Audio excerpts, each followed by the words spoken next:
Good morning friends. इस video में अपन पढ़ेंगे एल्कली मेटल्स। जो टॉपिक था अपना अस ग्रुप में, उसमें जो एल्कली मेटल्स होते हैं, पहले ग्रुप की जो मेटल्स होती हैं उनकी रिएक्शंस, वो किन किन के साथ रिएक्शन करने के बाद क्या क्या बनाती है, वो अपन इस वीडियो में पढ़ेंगे।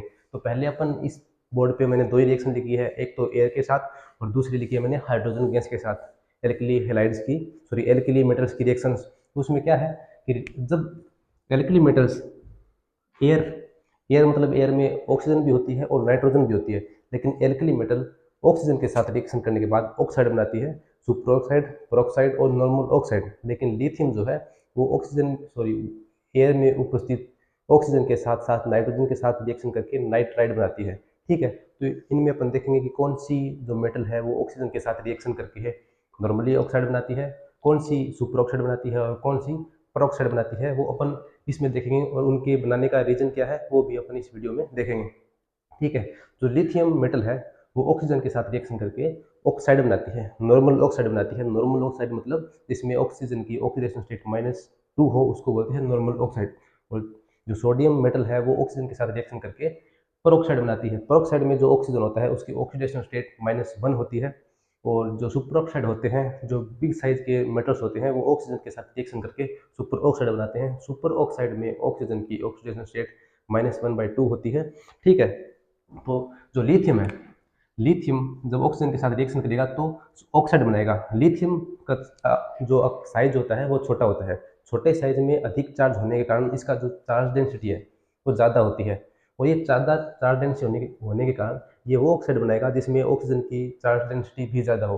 तो ऑक्साइड, पेरोक्साइड और सुपर ऑक्साइड में ऑक्साइड पे जो चार्ज होता है, चार्ज डेंसिटी होती है, वो होती है -2 की। तो इसके कारण जो लिथियम है ऑक्सीजन के साथ रिएक्शन करके नॉर्मल ऑक्साइड बनाता है। उसी प्रकार लिथियम से थोड़ा बड़ा आकार होता है सोडियम का, अन्य का। सोडियम मेटल ऑक्साइड ऑक्सीजन से रिएक्शन करके पेरोक्साइड बनाती है, जिसमें ऑक्सीजन की ऑक्सीडेशन स्टेट होती है -1, या इस पे होती है -2। और इसमें जो ऑक्सीजन है उसकी ऑक्सीडेशन स्टेट होगी -12, तीनों में होती माइनस की है। ठीक है, क्यों? ये जो पोटेशियम, रुबिडियम और सीजियम है, इनका साइज होता है बड़ा। बड़ा साइज होने के कारण इनकी जो चार्ज डेंसिटी है, मास डेंसिटी नहीं, चार्ज डेंसिटी कम होती है। तो वे उस प्रकार के ऑक्साइड बनाएंगे जिनमें चार्ज डेंसिटी कम हो। तो इसमें चार्ज डेंसिटी -12 है, तो वो सुपर ऑक्साइड बनाते हैं। ठीक है, लेकिन जो नाइट्राइड है वो वायुमंडल में, एयर में उपस्थित ऑक्सीजन के साथ साथ नाइट्रोजन से भी रिएक्शन करके नाइट्राइड बनाता है। बाकी जो मेटल्स हैं, सोडियम, पोटेशियम, रुबिडियम और सीजियम, ये नाइट्रोजन से रिएक्शन नहीं करती। और जो लिथियम मेटल है वो वायुमंडल में उपस्थित ऑक्सीजन के साथ साथ नाइट्रोजन से भी रिएक्शन करती है, और नाइट्रोजन से रिएक्शन करके नाइट्राइड बनाती है। एक होता है नाइट्राइड, एक होता है नाइट्राइट, और एक होता है एजाइड। नाइट्राइड और नाइट्राइट में फर्क यह है कि नाइट्राइड होता है उसमें जो नाइट्रोजन है उसकी ऑक्सीडेशन स्टेट -3 होती है, और जो नाइट्राइट है उसमें जो नाइट्रोजन है उसकी ऑक्सीडेशन स्टेट +3 होती है। और एजाइड होता है उसमें नाइट्रोजन की ऑक्सीडेशन स्टेट -1/3 होती है। मतलब 3 नाइट्रोजन के ऊपर एक माइनस चार्ज होता है, या N3- के रूप में होता है एजाइड। तो ये क्या बनाता है? लिथियम मेटल ये बनाता है नाइट्राइड। ठीक है, इसके बाद में जो एल्कली मेटल्स रिएक्शन करते हैं वो पढ़ेंगे अपन हाइड्रोजन के साथ। हाइड्रोजन के साथ ये रिएक्शन करके हाइड्राइड बनाते हैं, वो भी आयनिक करैक्टर के। ठीक है, एल्कली मेटल्स फॉर्म आयनिक हाइड्राइड। मतलब जब ये हाइड्रोजन के साथ रिएक्शन करते हैं एल्कली मेटल्स, वो आयनिक हाइड्राइड बनाते हैं। अपने हाइड्राइड 3 प्रकार के पढ़े थे। एक होता है आयनिक हाइड्राइड, एक होता है कोवेलेंट हाइड्राइड, और एक होता है मेटेलिक हाइड्राइड। ठीक है, तो लेकिन इसमें जो लिथियम होता है उसका जो हाइड्राइड होता है वो आयनिक, उसमें आयनिक कैरेक्टर कम होते हैं, उसमें थोड़े बहुत कोवेलेंट कैरेक्टर भी हो जाते हैं। ठीक है, जैसे आप ये देखो, ये है लिथियम, ठीक है, ये है हाइड्रोजन आपका। तो ये इलेक्ट्रॉन देगा इसको, अपना एक इलेक्ट्रॉन हाइड्रोजन को देगा, तो ये दे के खुश हो जाएगा लिथियम। लेकिन इसका जो आकार है वो छोटा होता है। छोटा आकार होने के कारण जो नाभिक है, जो न्यूक्लियस है लिथियम का, वो जो दिए हुए इलेक्ट्रॉन को वापस अपनी ओर अट्रैक्ट करेगा, और थोड़ा बहुत इसको अपनी ओर, जो इलेक्ट्रॉन क्लाउड है वो अपनी ओर बीच में लाने का प्रयास करेगा, ट्राई करेगा। तो इसके कारण ये जो आयनिक पूरी तरह से आयनिक को हाइड्रेट नहीं बना पाता। बाकी के जो एलिमेंट हैं, बाकी जो मेटल्स हैं, वो हाइड्रोजन के साथ रिएक्शन करके आयनिक करैक्टर के हाइड्राइड बनाती है, जैसे NaH, KH, RBH, CH, ये प्योरली आयनिक करैक्टर के होते हैं। ठीक है, अब इसके बाद में अपन पढ़ेंगे इसकी वाटर के साथ रिएक्शन और इसकी हेलोजन के साथ रिएक्शन। हाँ तो दोस्तों, अब जो नंबर 3 की रिएक्शन है एल्कली मेटल्स की, वो है रिएक्शन विथ हाइड्रो वाटर के साथ। वाटर के साथ रिएक्शन करने के बाद जो एल्कली मेटल्स हैं वो बेसिक मीडियम क्रिएट करती है। उनकी जो नेचर होती है वो होती है बेसिक नेचर, और ये हाइड्रोक्साइड बनाती हैं। ठीक है, ये OH वाटर के साथ OH डोनेट करके बेसिक नेचर को शो करती है। ठीक है, इसमें जो बेसिक नेचर होती है उसका जो ऑर्डर होता है वो अप टू डाउन बढ़ता जाता है, इंक्रीज होता जाता है। देखो, लिथियम जो होता है वो वीक बेस होता है। इसके अलावा जितने भी बेस हैं, जितने भी हाइड्रोक्साइड हैं एल्कली मेटल्स के, वो सभी के सभी स्ट्रॉन्ग बेस होते हैं। जैसे अपने यूज में लेते हैं अन्य सोडियम हाइड्रोक्साइड, पोटेशियम हाइड्रोक्साइड, ये दोनों अपन अच्छे से यूज में लेते हैं। रुबिडियम और सीजियम को भी की भी जो नेचर होती है वो होती है बेसिक नेचर का। ठीक है, अब इसका अगर अपने को ऑर्डर पूछे कोई, तो इसका ऑर्डर होता है सबसे कम जो बेसिक होता है वो होता है लिथियम हाइड्रोक्साइड, और सबसे अधिक बेसिक होता है वो होता है सीजियम हाइड्रोक्साइड। ठीक है, अब ये क्या बनाती है?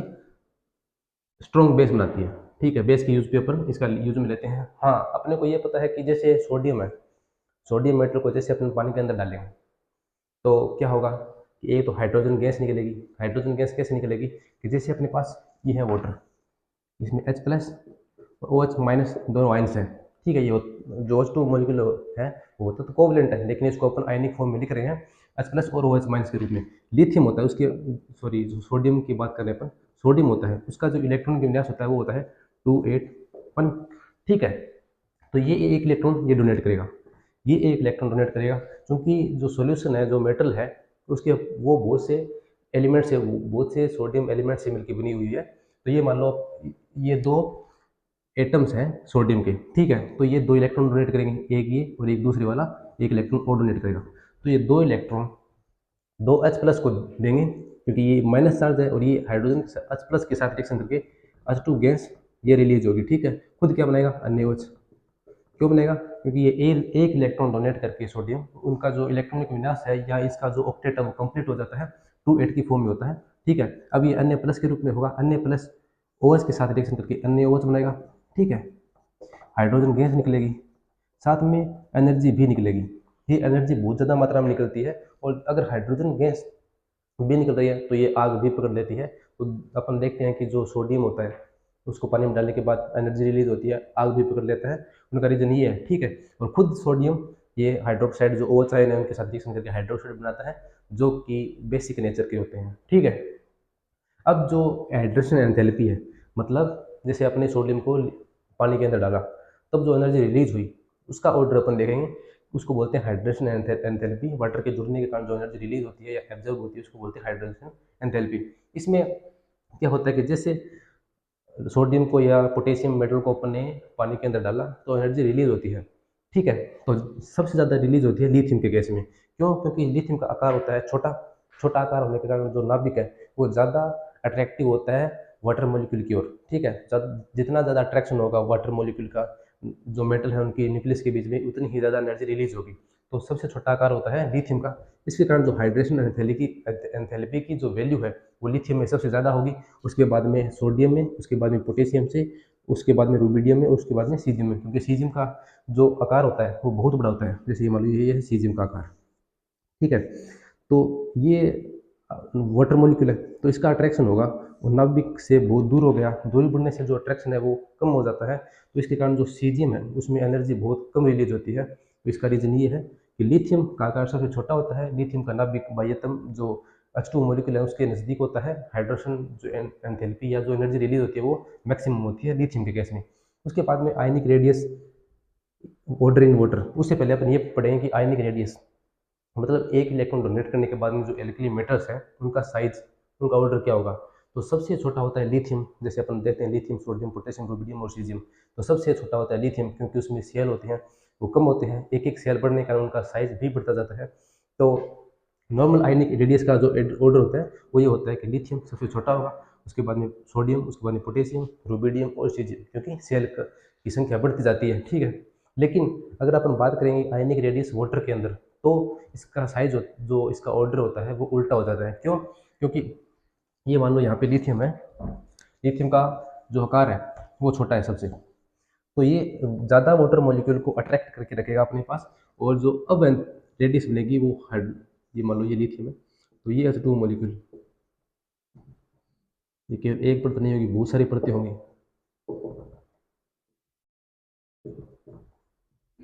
ठीक है, इधर साइड भी होगी पूरी साइड। तो अब जो हाइड्रेशन रेडियस है वो इतनी बड़ी होगी, केवल इतनी नहीं रहेगी, वो अब यहाँ से यहाँ तक होगी पूरी, जहाँ तक वाटर मॉलिक्यूल है। ठीक है, अगर इधर मैं बात करूँ सीजियम की, ये मान लो लिथियम से थोड़ा बड़ा है, लेकिन ये जो लिथियम से बड़ा है सीजियम का आकार, ये जो नाभिक है वो बाह्यतम इलेक्ट्रॉन है उससे बहुत दूरी पर है, बहुत दूरी पर है। तो ये जो वाटर मॉलिक्यूल है उनको कम अट्रैक्ट करेगा, और केवल एक आधी परत ही बन पाएगी सीजियम के ऊपर। ठीक है, तो अब जो हाइड्रेशन एंथैल्पी होगी वो कम ही होगी, एक तो इस केस में ज़्यादा है और सीजियम के केस में कम है। तो आयनिक रेडियस पूछे अगर वाटर के अंदर, तो सबसे बड़ी होती है लिथियम की, क्योंकि जो नाभिक का अट्रैक्शन है, जो न्यूक्लियस का अट्रैक्शन है लिथियम का, वो मैक्सिमम होता है। ठीक है, इसके बाद में आयनिक मोबिलिटी, मतलब वाटर के अंदर जो आयंस है उसकी मोबिलिटी अब क्या होगी, उसकी गतिशीलता क्या होगी, उसकी वेलोसिटी क्या होगी।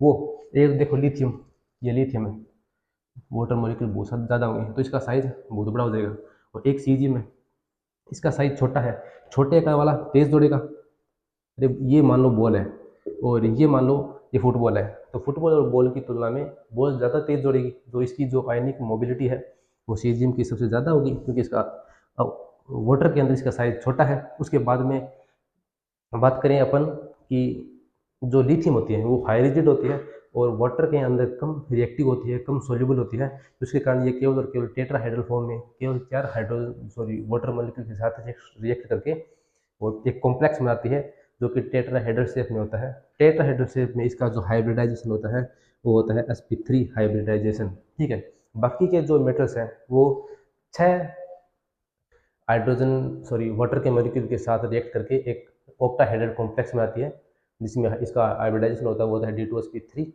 ये केवल लिथियम है, ये ही टेट्राहेड्रल कॉम्प्लेक्स बनाती है। अब जो अपने 4 नंबर की जो रिएक्शन है वो है एल्कली मेटल्स की हैलोजन के साथ reaction. Alkali metal S block, पहले ब्लॉक की धातुएं, लिथियम से लेकर सीजियम की सभी मेटल्स, उनको अपन रिएक्शन करवानी है हैलोजन के साथ। 17वें वर्ग की जो एलिमेंट्स हैं उनके साथ, 17वें वर्ग में आते हैं फ्लोरीन, क्लोरीन, ब्रोमीन, आयोडीन, उनको कंबाइंड रूप से अपन बोलते हैं हैलोजन। पहले ग्रुप को 17वें ग्रुप से रिएक्ट करवाते हैं। उनमें सिमिलरिटी ये है कि दोनों ही, पहला जो ग्रुप है वो एक इलेक्ट्रॉन डोनेट करने के बाद इनर्ट गैसों जैसा ऑक्टेट कंप्लीट हो जाता है, इनर्ट गैसों जैसा उसका इलेक्ट्रॉनिक कॉन्फ़िगरेशन हो जाता है। और हैलोजन ग्रुप है वो एक इलेक्ट्रॉन एक्सेप्ट करने के बाद में जो उसका इलेक्ट्रॉनिक कॉन्फ़िगरेशन है वो इनर्ट गैसों जैसा हो सकता है, या ये मान लो कि उनका ऑक्टेट कंप्लीट हो जाता है। ठीक है, तो दोनों को अपने एक साथ रिएक्शन करवाएंगे, तो एक इलेक्ट्रॉन देके ऑक्टेट कंप्लीट करेगा और एक इलेक्ट्रॉन लेके ऑक्टेट कंप्लीट करेगा।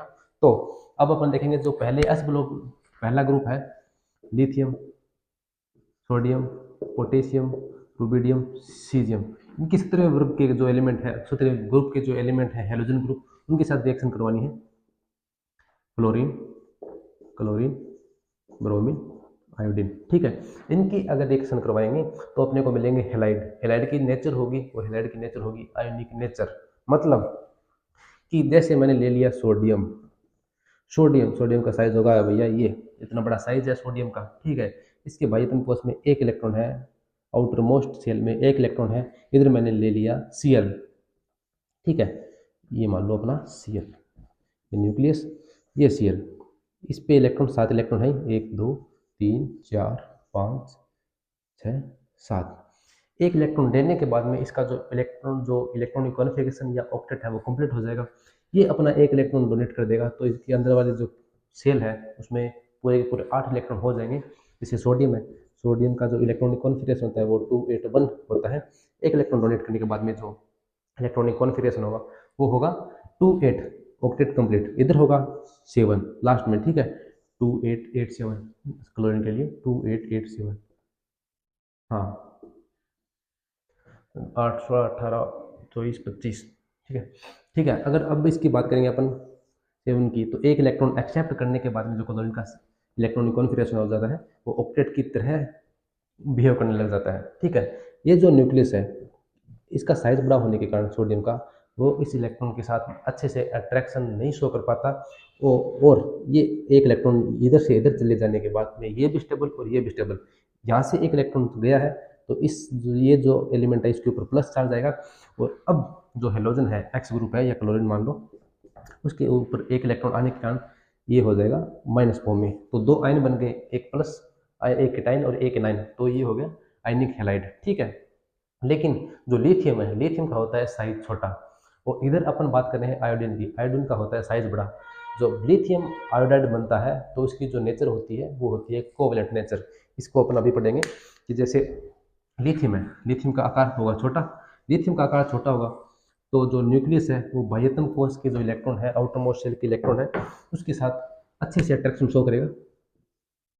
ये भैया इसके इलेक्ट्रॉन है लिथियम का। ठीक है। इधर बात कर रहे हैं अपना आयोडीन की, ये है आयोडीन का साइज। आयोडीन का साइज बढ़ रहा है इसी वर्ग में। ठीक है। तो आयोडीन आयोडीन का साइज हो गया बड़ा। मान लो इसी प्रकार 7 इलेक्ट्रॉन है, 3 4 5 6 7, एक इलेक्ट्रॉन और आएगा। तो अब जो ये इलेक्ट्रॉन का जो अट्रैक्शन है न्यूक्लियस के लिए वो कम होगा आयोडीन के केस में। क्यों? क्योंकि इसका साइज बड़ा होता है, दूरी बढ़ने के साथ इनका जो अट्रैक्शन है वो कम होता जाता है। और इधर ये जो लिथियम है इसका साइज होता है भैया छोटा। छोटा साइज होने के कारण ये जो इलेक्ट्रॉन यहाँ गया है ऑक्टेट कंप्लीट करने के लिए, वो अब जो न्यूक्लियस वापस इसको अट्रैक्ट करेगा और इन दोनों इलेक्ट्रॉन को इन दोनों के बीच में ले आएगा, लिथियम और आयोडीन के बीच में ले आएगा। तो अब ये जो बॉन्ड बना है वो प्योर आयोनिक नहीं है, वो बॉन्ड है वो है कोवलेंट बॉन्ड। ठीक है। क्योंकि अब इसमें दोनों की साझेदारी है, लिथियम की भी है और आयोडीन की। तो मतलब लिथियम आयोडाइड जो बॉन्ड बनता है वो होता है कोवलेंट नेचर का। अब बाकी जो लिथियम के हैलाइड होते हैं वो आयोनिक भी होते हैं, जैसे LiF, LiCl, LiBr, वो आयनिक करेक्टर के होते हैं। ऊपर से जो LiF है वो सबसे ज़्यादा आयनिक करेक्टर का होगा, उससे नीचे जाने पे LiCl है वो थोड़ा कम करेक्टर का होगा, इससे बाद में और आयनिक करेक्टर कम होंगे, और नीचे जाने पे जो कोवलेंट करेक्टर है वो बढ़ते जाएंगे। तो इसलिए मैं ये बोल सकता हूँ कि लिथियम हैलाइड है, LiX है, उसकी जो नेचर होती है वो होती है आयनिक और कोवलेंट दोनों। एक्स अगर अपना वेरी करेंगे तो इसकी नेचर भी वेरी होती जाएगी। तो लिथियम आयोडाइड तक पहुंचते पहुंचते कोवलेंट करेक्टर का हो जाता है, कोवलेंट कंपाउंड बनाता है लिथियम आयोडाइड। ठीक है। अब इसके बाद में जो अपने हैलाइड बने हैं लिथियम हैलाइड LiX, अगर उनको वाटर के अंदर डिजोल्व किया जाए तो उनकी सोल्युबिलिटी है उसका एक ऑर्डर होता है, जो कि ये होता है लिथियम ब्रोमाइड सबसे ज़्यादा सोल्यूबल होगा वाटर के अंदर, उसके बाद में होगा LiCl, और उसके बाद में होगा लिथियम आयोडाइड, और सबसे कम जो डिजोल्व होगा वाटर के अंदर वो हैलाइड होगा lithium halide LiF, lithium fluoride. ठीक है। ये RPS भी बहुत ज़्यादा बार पूछती है, solubility of LiX in water. ठीक है। सबसे ज़्यादा होगी LiBr की और सबसे कम होगी LiF की। ठीक है। इसके बाद में जो लास्ट रिएक्शन है एल्कली मेटल्स की, वो है लिक्विड अमोनिया के साथ, द्रव अमोनिया के साथ।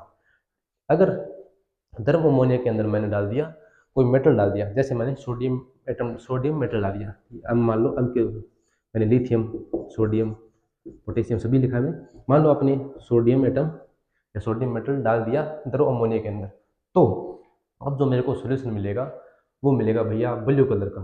ब्लू कलर का जैसे मैंने इसके अंदर डाला, जो मेरे को सोल्यूशन मिला वो प्योर सोल्यूशन है, फ्रेश सोल्यूशन है, वो ब्लू कलर का होगा। लेकिन उसको कुछ टाइम रखने के बाद में जो कलर है वो धीरे धीरे गायब हो जाता है, और लास्ट में कुछ टाइम के बाद में जो सोल्यूशन है उसका कलर ब्रॉन्ज कलर हो जाता है, मटमैला कलर हो जाता है। ठीक है। एक रीजन, एक काम तो ये है कि थोड़े टाइम के बाद में जो सोल्यूशन का कलर है वो कम उसका सोल्यूशन का कलर मटमैला हो जाता है, ब्रॉन्ज हो जाता है। दूसरा, जो फ्रेश सोल्यूशन बना था उस वो होता है आयनिक कंडक्टर, इलेक्ट्रॉनों का कंडक्टर होता है, और उसके साथ साथ हीट का भी वो कंडक्टर होता है। अच्छा, लेकिन कुछ टाइम बाद जैसे ही कलर कम हुआ वो जो बैड कंडक्टर हो जाता है सोल्यूशन इलेक्ट्रॉनों का और हीट का। इसका रीजन ये है कि अब कुछ टाइम के बाद में जो इलेक्ट्रॉन थे अपने, वो फ्री इलेक्ट्रॉन थे, फ्रेश सॉल्यूशन के अंदर फ्री इलेक्ट्रॉन थे, जिसके कारण विद्युत और कलर है वो दोनों विद्युत के सुचालक, और कलर ब्लू आ रहा था मुक्त इलेक्ट्रॉनों के कारण, फ्री इलेक्ट्रॉनों के कारण। लेकिन कुछ टाइम बाद ये जो इलेक्ट्रॉन है, क्योंकि सॉल्यूशन के अंदर बहुत सारे इलेक्ट्रॉन होते हैं, बहुत सारे इलेक्ट्रॉन आपस में कंबाइन होकर पेयरिंग में चले जाते हैं, और अब इसके अंदर मुक्त इलेक्ट्रॉन, फ्री इलेक्ट्रॉन नहीं रह पाते, जिसके कारण जो सॉल्यूशन का कलर था वो भी गायब हो जाता है, और जो कंडक्टिविटी है वो भी खत्म हो जाती है। इसका मतलब सोडियम को मैंने डाला लिथियम अमोनिया लिक्विड अमोनिया के अंदर, तो मेरे को मिला ये फ्री इलेक्ट्रॉन, इसका जो कलर होगा वो ब्लू कलर का होगा, सोल्यूशन होगा, लेकिन सोल्यूशन वो फ्रेश है वो ही ब्लू कलर का होगा। कुछ टाइम के बाद में सोल्यूशन का कलर चेंज हो जाता है, डिस्चार्ज हो जाता है। रीजन आपको पता ही है कि कुछ टाइम के बाद में जो इलेक्ट्रॉन थे वो आपस में पेयर हो गए, ठीक है। तो after some time all the electron combine and all the free electron combine and colour of solution is bronze, मटमेला कलर का हो जाता है। और या मान लो डिसअपियर हो जाता है कलर ब्लू कलर। और उसके बाद में जो उस टाइम के बाद में सॉल्यूशन होगा वो इलेक्ट्रॉन और हीट का बैड कंडक्टर होगा, ठीक है। ये रिएक्शन थी अपनी एल्कली मेटल्स की 5 भिन्न भिन्न कंपाउंड के साथ रिएक्शन, एयर के साथ, उसके बाद में अपन हाइड्रोजन के साथ, वाटर के साथ, हेलोजन के साथ और लिक्विड अमोनिया के साथ, ठीक है।